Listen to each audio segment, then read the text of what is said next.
Hello, Sharon Danley here to speak about the sexual abuse of patients by doctors and other healthcare professionals. This video is on my victim impact statement that I delivered, some 25 years ago, thereabouts.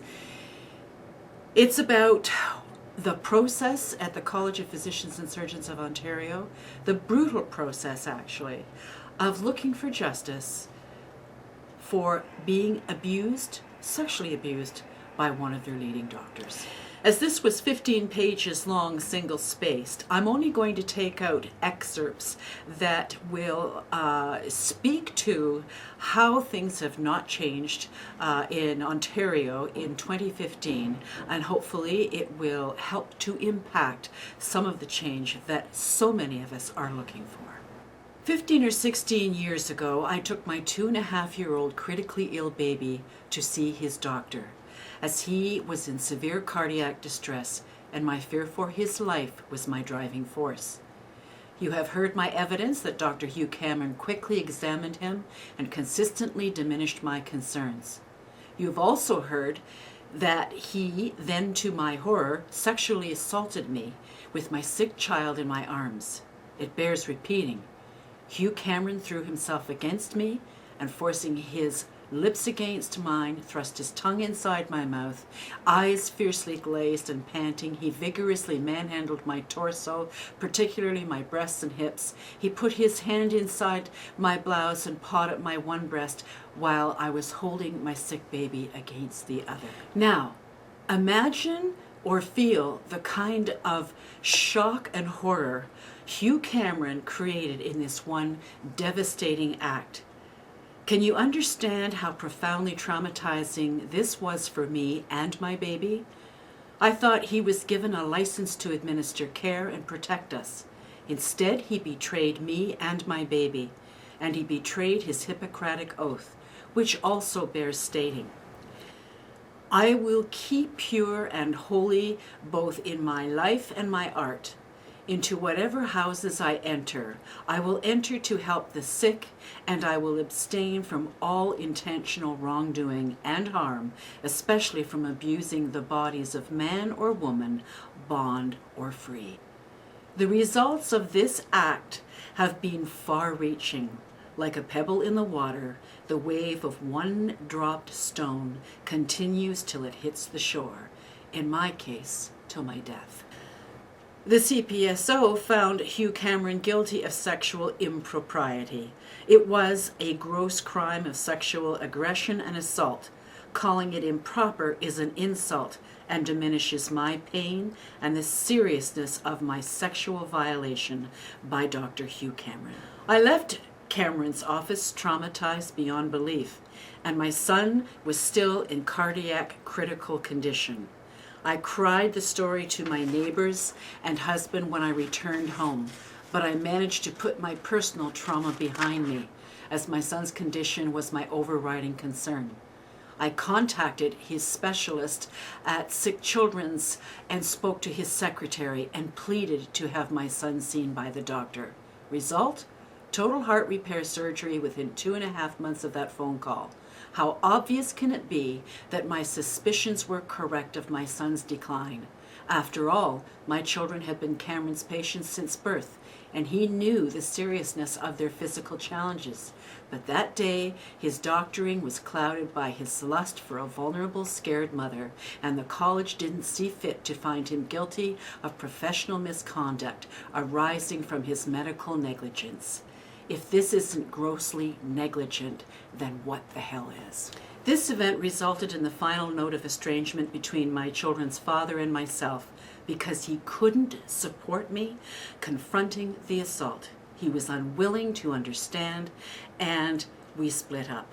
Our children lost their unified protectors and caregivers. Because of other events in my life which I fervently believe are inappropriate to have been disclosed at the hearings or to speak of now, and Cameron's assault, I sought out therapy and became intensely introspective.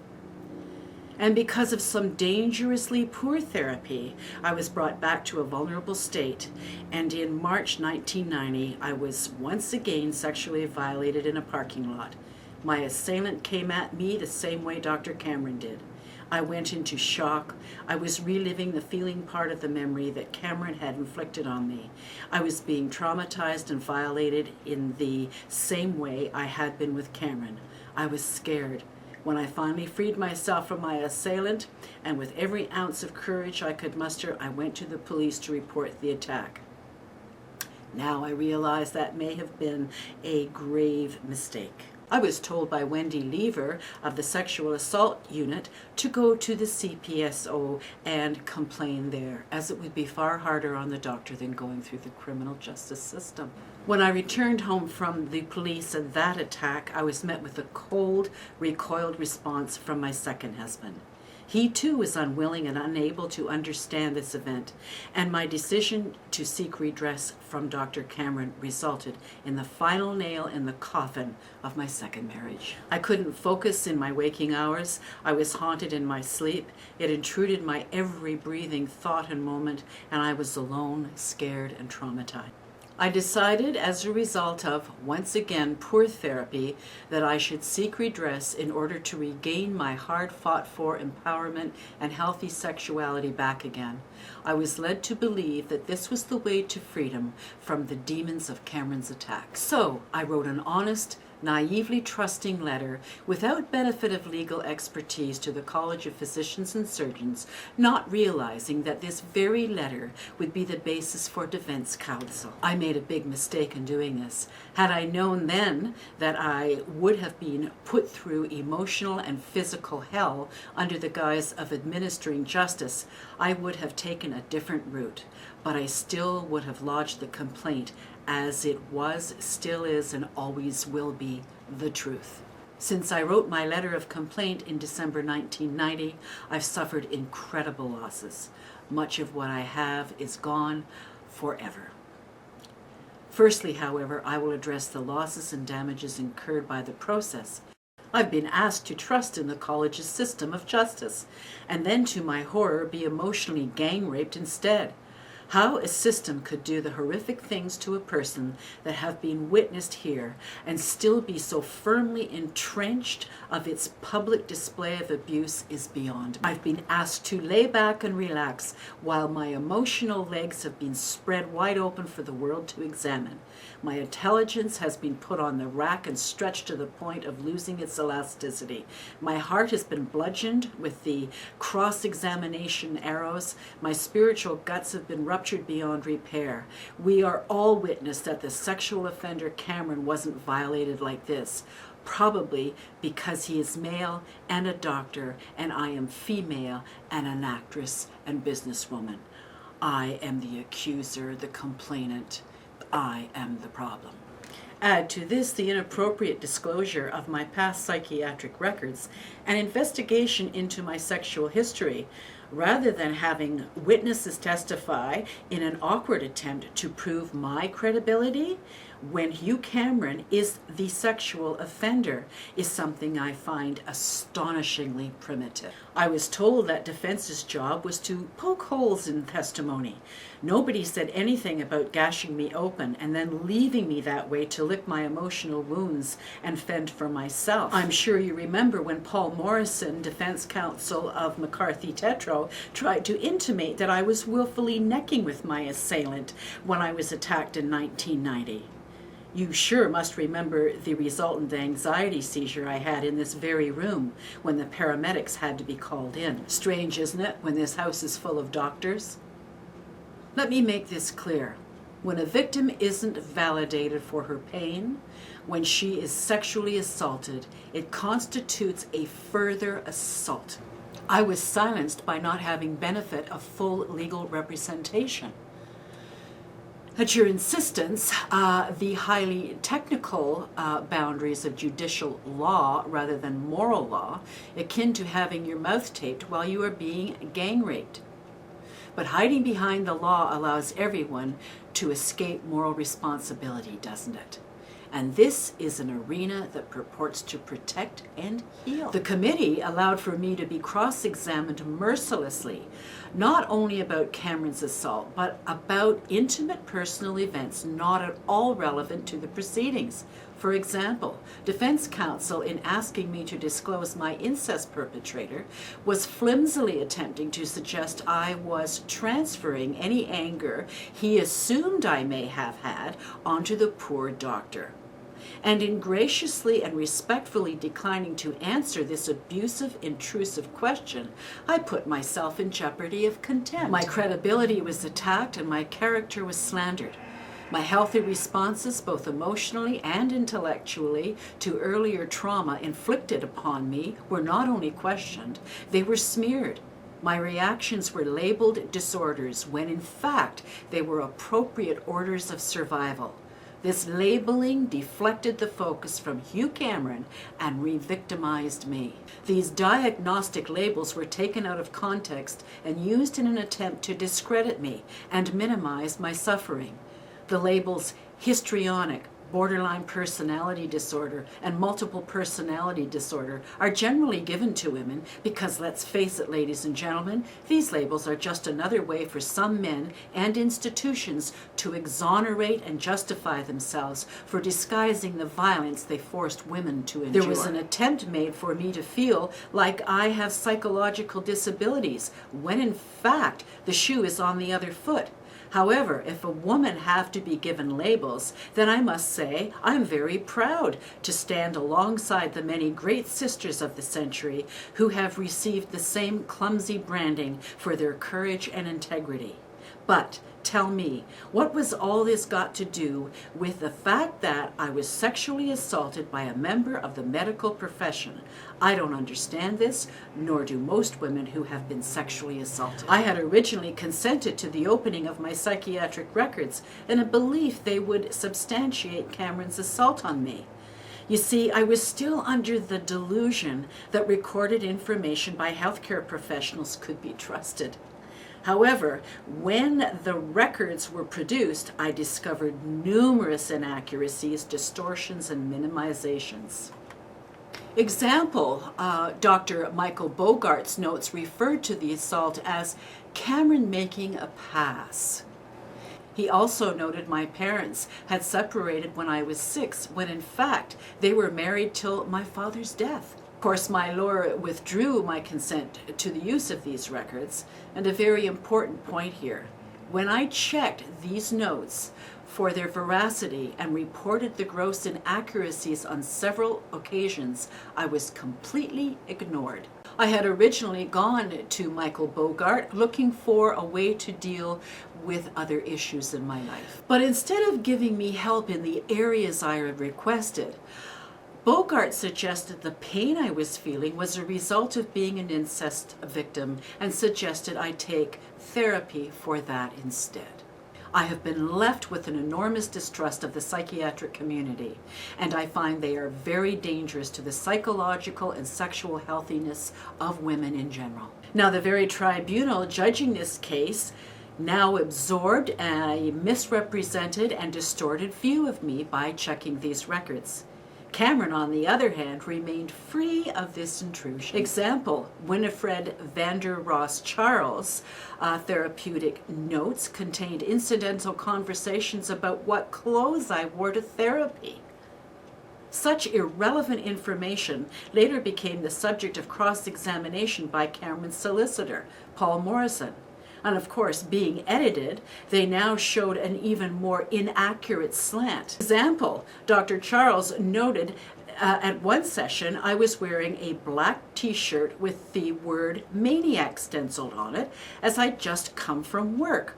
When Morrison questioned me, he discovered it was a film crew shirt from Maniac Mansion. How is it that this is relevant or warrants any merit or value in determining Cameron's assault on me? I felt gashed open and defiled once again by Cameron, and this time with the college's permission. I literally vomited 3 times during the course of that day and evening. Can you understand how emotionally raped I felt in order to vomit? Surely as doctors you must have some idea. I had become a victim again, firstly by Dr. Hugh Cameron and then by the College of Physicians and Surgeons. I was guaranteed protection. Instead, I was betrayed, and now so were my families. Why didn't this process check into Hugh Cameron's psychiatric and sexual history, as he is the sexual offender? And further, why wasn't a psychiatric assessment done on him as part of the process? Legalized brutality was allowed to reign under the crown of cross-examination without appropriate intervention. I was being violated before everyone's eyes, and nobody did anything to stop it. I was without legal representation, and therefore my legal rights were not protected or even considered. Had I been granted this right, I could have had fair and equal privilege, like Cameron, and been spared horrendous injustice and trauma. My thinking became scrambled. I couldn't focus or process very well. I couldn't stop crying. I was being emotionally raped in front of everyone, and nobody stopped it. There was minimal intervention, but I forget. I am in a forum that obviously believes women are hysterical and go emotionally overboard because we have menses and we are probably demented. Do any of you understand that to be asked even one question that is intrusive or irrelevant, even if it isn't answered, is to be bludgeoned? There were no rules or protection for me. It was open season, and I was the target for further abuse.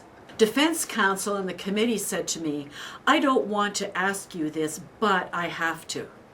I suppose a rapist could learn a lesson here in etiquette. He could probably say to his victim, "I don't want to rape you, however, I must anyway," and then proceed with the relief from guilt because his victim had been informed of intent. Can any of you understand this absurdity? 'Cause I sure as hell can't. And if all this wasn't enough, after all evidence had been heard and awaiting verdict, the college allowed an ex-intimate and my relationship with him to come forward without responsible investigation and disclosure to me. It was malicious, vindictive testimony.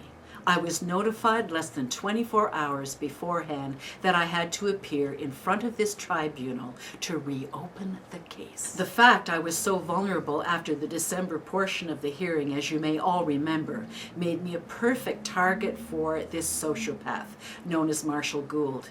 But even though Christ and my sheer determination gave me the strength to pull away from this misogynist and his emotional abuse, the college allowed him to testify against me about private conversations he had distorted and lied about. And to be reminded that this man had penetrated me in more than one way should be your embarrassment and shame. I won't allow it to be mine. Tell me, ladies and gentlemen, think for one moment about your own intimate partners, even the ones you hope no one knows about, and how you would feel if they exposed you and disclosed intimate things about you in public, let alone lies. Can you imagine the betrayal you would feel, and not only by your partner, but by those entrusted with your welfare that would allow for such an atrocity? This man seduced me into his bed and lair, and then you permitted him to assault, invade, betray, and abuse me in the similar ways that Cameron did. 2 precious days of hearings were permitted at an approximate cost of $16,000 per day. However, I can't calculate in dollars the emotional cost to me, and to think the college dares to complain of cost and overload. How grossly appalling of all of you to have allowed for this outrage. You hide behind the law so you free yourselves of compassion and responsibility. How is it in this proceeding it is so heartless and cruel? I feel my character has been assassinated. I've not been treated with respect for my position, as has Cameron. I've been derogatorily named an actress looking for attention. What uncalled for slams against my profession. It's obvious to me that being a doctor doesn't mean that station has any more honesty, intelligence, honor, regard for the rights of others, and human compassion than actors. But it appears this tribunal does. And a little aside, I've had far more support and validation from the acting profession and advocates than either the legal or medical communities could ever hope to demonstrate. Belatedly, the committee, in its reasons and decisions, stated that my actions were motivated by my belief that publicizing my name gives courage to others to come forward and a place to begin in regaining their power back. I now see this as a dangerous step for a victim to take. I repeat, very dangerous. The reasons and decisions also found me to be dramatic, colorful, and washed with emotion. And they say that they paid close attention to this because it tended to create a distraction from the main issues. How unjust of the panel to suggest the way in which I gave evidence was a distraction, when in fact what I wore to therapy was somehow considered relevant, as was my entire personal history. Refocusing these proceedings on my life rather than the incident I exposed Cameron for is in fact the distraction.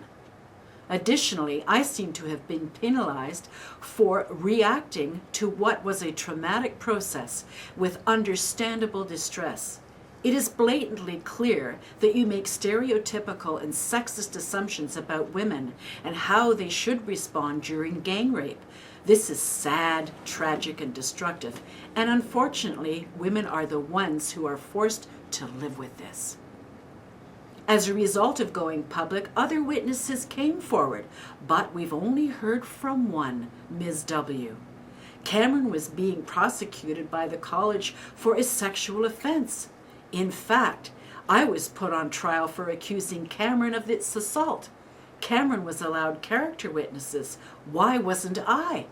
Another example of the imbalance of power and lack of justice. I feel abused, violated, hurt, gashed open, vulnerable, and angry as hell.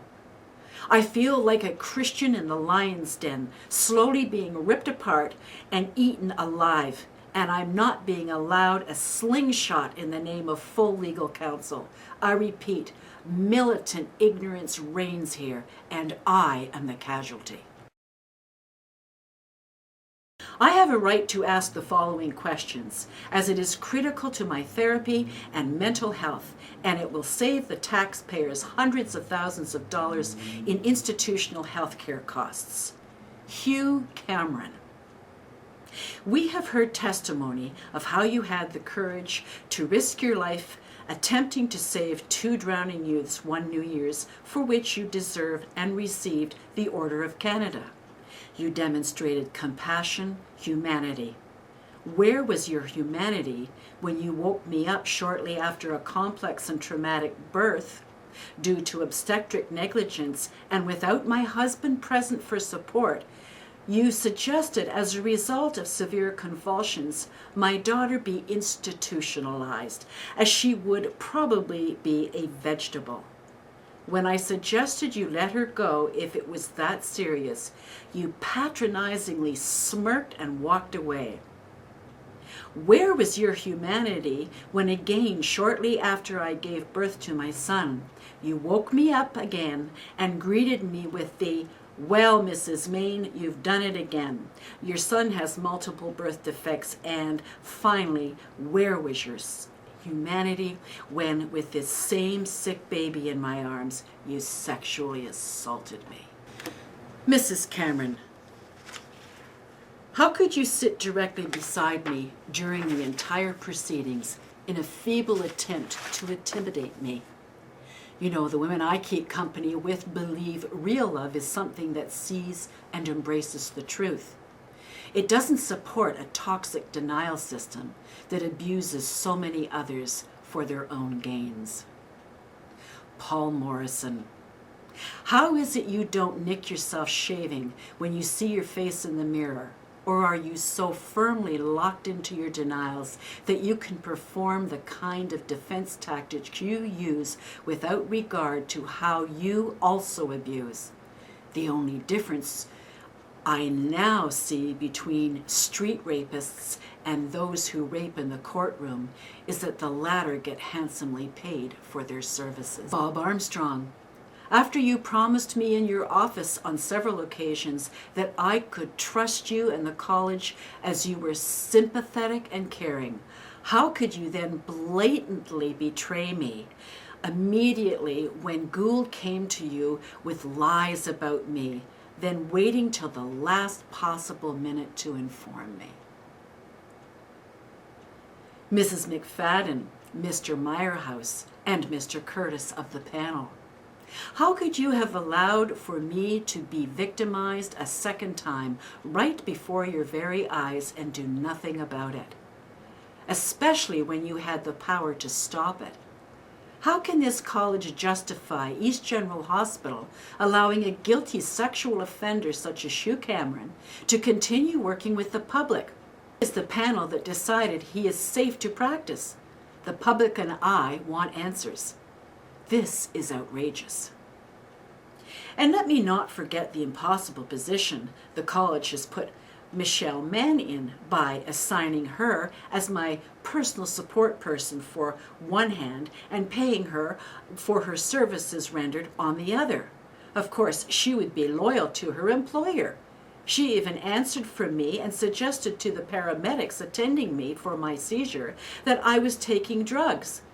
It must have been embarrassing to her when I informed them they were vitamins. And this brings me finally to Doug Hunt and the difficult position he is in as the tribunal's legal counsel.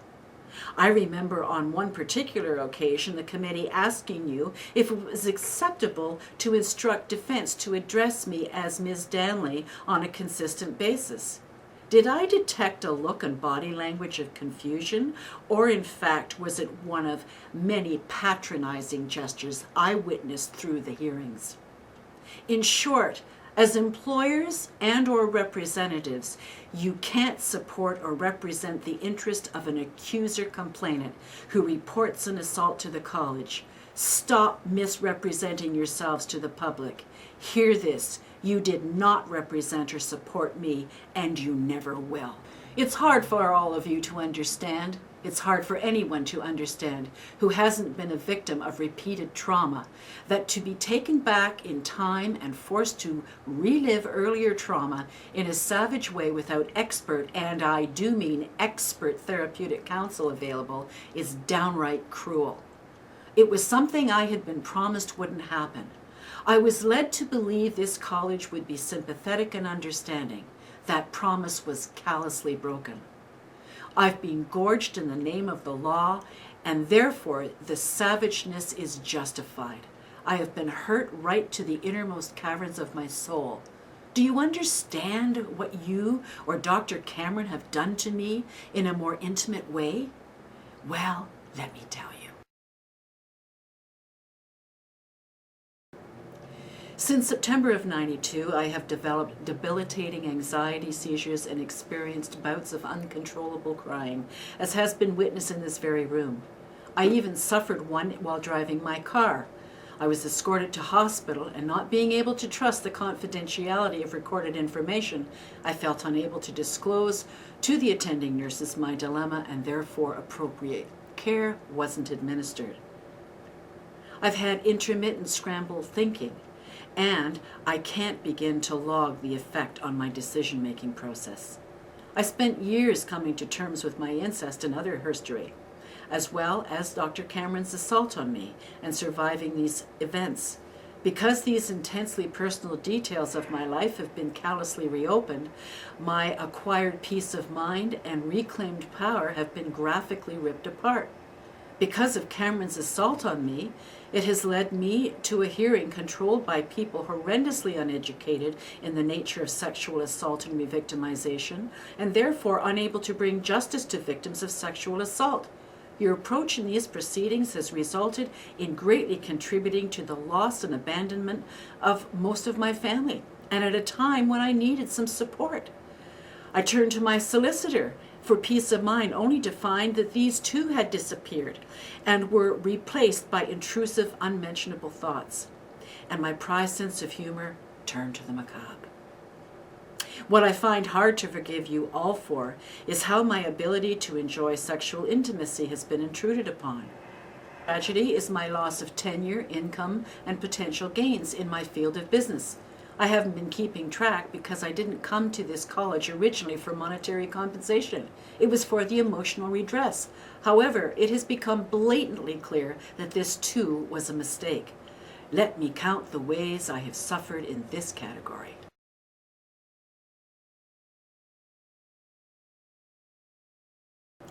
I gave up a casting company and a new music company because I couldn't deal with the intense strain of running them and the heaviness and burdens of enduring this hearing. I can no longer accept abuse in any form, and our society is awash with it.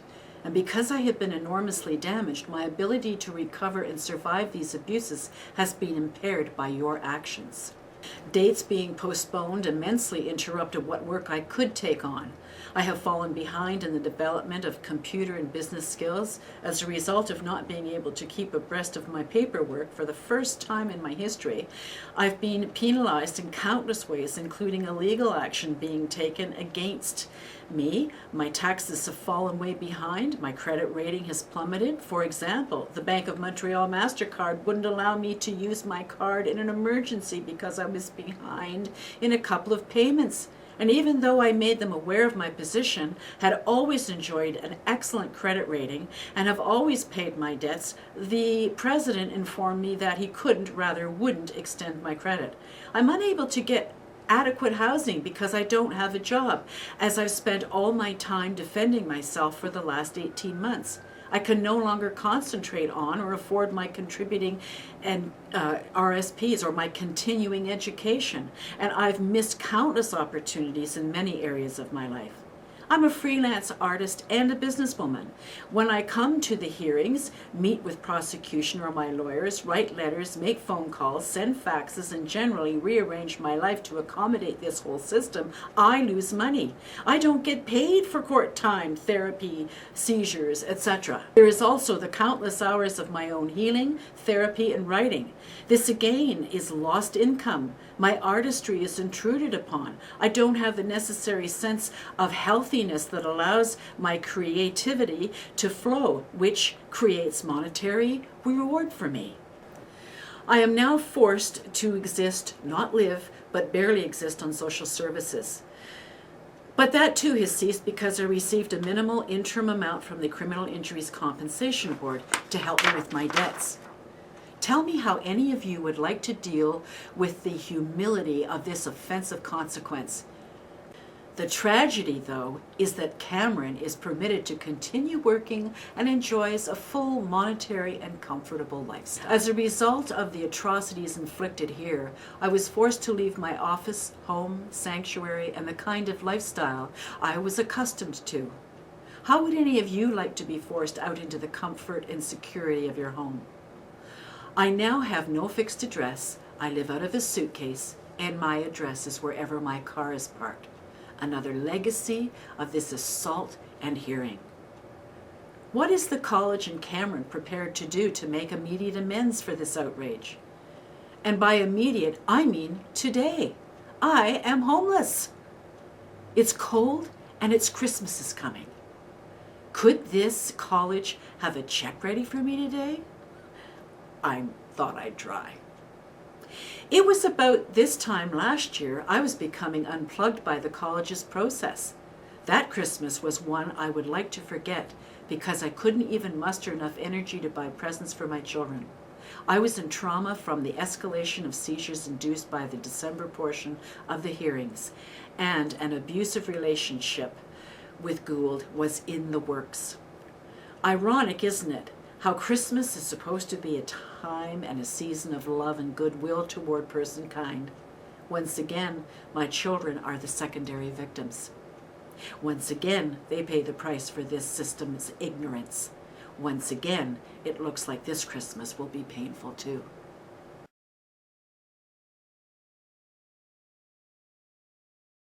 am burnt out, emotionally gaping, homeless, financially deprived, and lonely. I need time to recover from this latest trauma and the graphic reliving of Cameron's assault once again at these hearings. Although I have had some positive results from traditional therapy, I owe more of my survivorship to my own introspection and the skills I've developed. Let me repeat this once again. I need time to recover in my own way, and I have no money, job, home, or partner to turn to. What will any of you do today to help me? As physicians who purport to care and heal, here is an opportunity to show me and the public that it is possible to redeem yourselves. As a result of all these effects, I've lamented over and over and even raised my fist to the God of my understanding.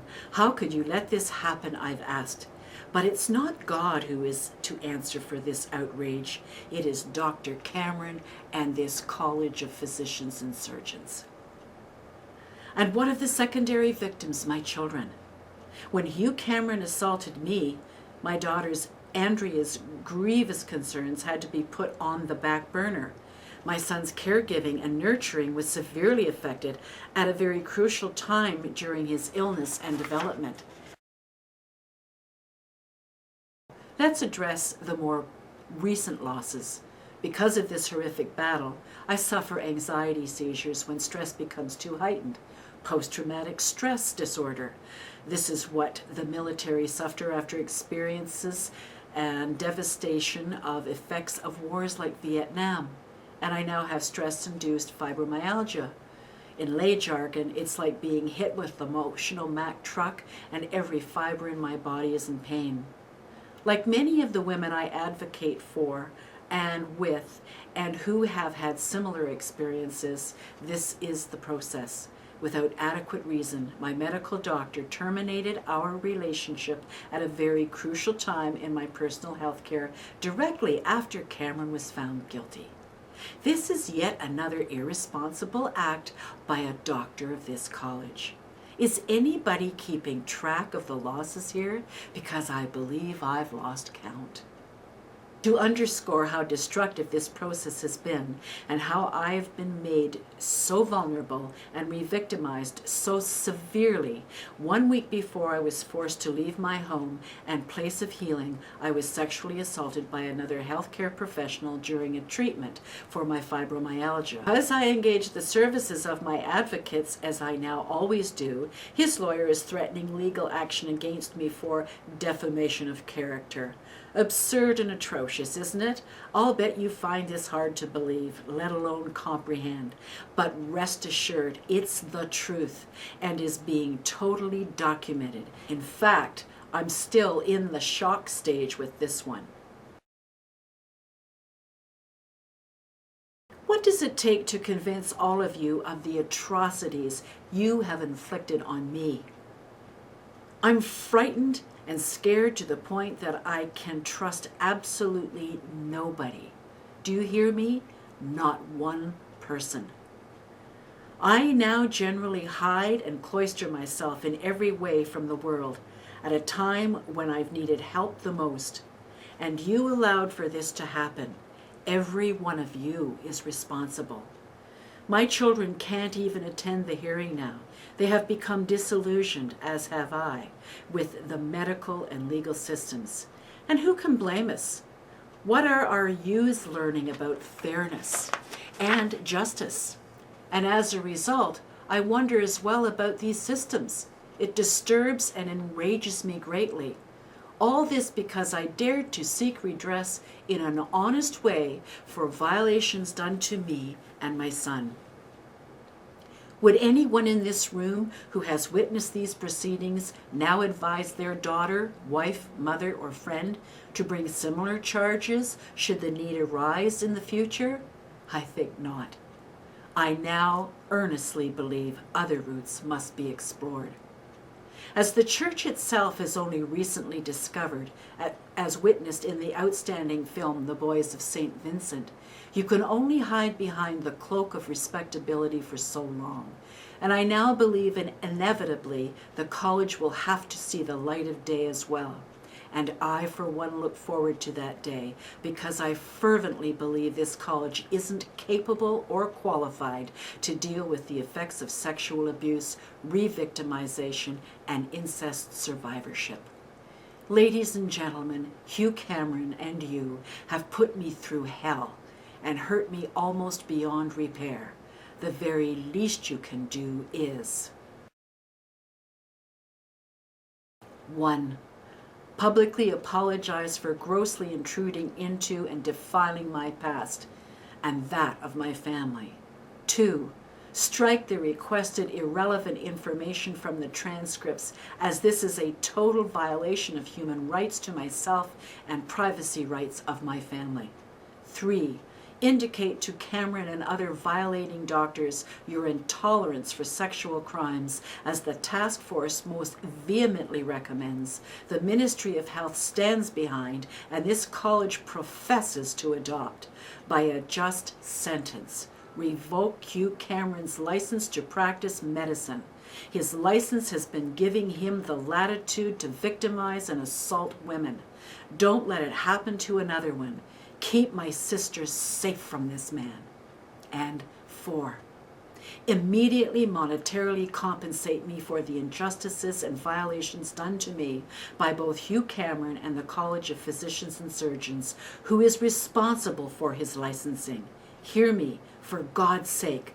Allow your hearts and humanity to guide you and administer interim funds today so I can have a safe, private sanctuary tonight. It's the very least you must do morally. There is an opportunity for this college to partially redeem itself and show the public and me that you are worthy of self-regulation by immediately acting on the foregoing. Anything short of meeting these requirements for justice proves that you aren't responsible professionals and your rights and privileges should be taken away.